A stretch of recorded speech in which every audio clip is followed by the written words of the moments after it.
السلام علیکم ورحمۃ اللہ۔ آج میں آپ کو خواتین اور مردوں کی نماز میں فرق بتاتی ہوں، اپنی ماؤں، بہنوں اور بیٹیوں کو اور اپنے بھائیوں کو۔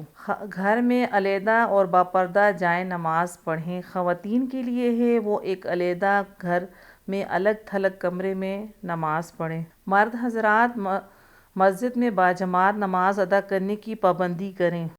اذان ہونے کے بعد خواتین جلدی نماز ادا کرنے کی کوشش کریں، جبکہ مرد حضرات جماعت کا انتظار کریں۔ اگر عذر نہ ہو تو وہ گھر میں بھی نماز پڑھ سکتے ہیں۔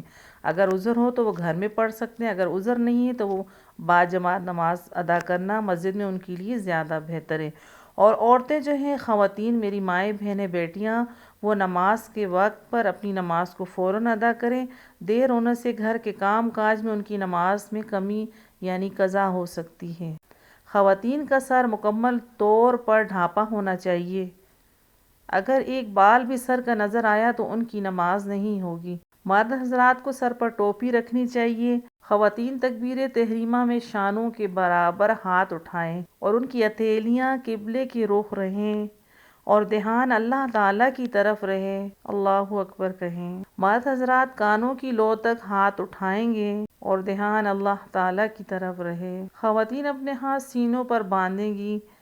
ہو سکے تو وہ اپنے ہاتھوں کو دوپٹے کے نیچے باندھیں، بایاں ہاتھ نیچے اور دایاں ہاتھ اس کے اوپر رہے۔ مرد حضرات کا ناف پر ہاتھ باندھنا ہی زیادہ بہتر ہے اور بایاں ہاتھ نیچے، دایاں ہاتھ اس کے اوپر رہے۔ خواتین کا رکوع میں ہلکا سا جھکاؤ ہونا چاہیے۔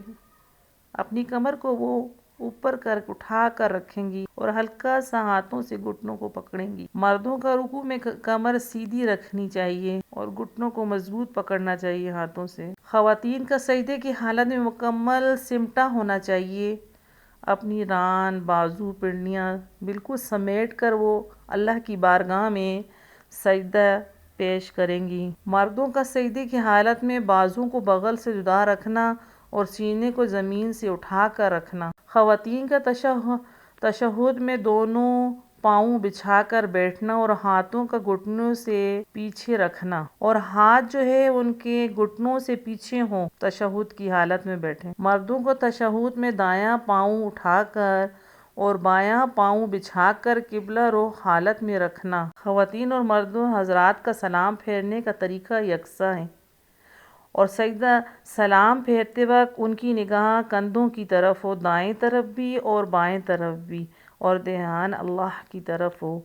ٹھیک ہے، جزاک اللہ۔ دعاؤں میں یاد رکھنا۔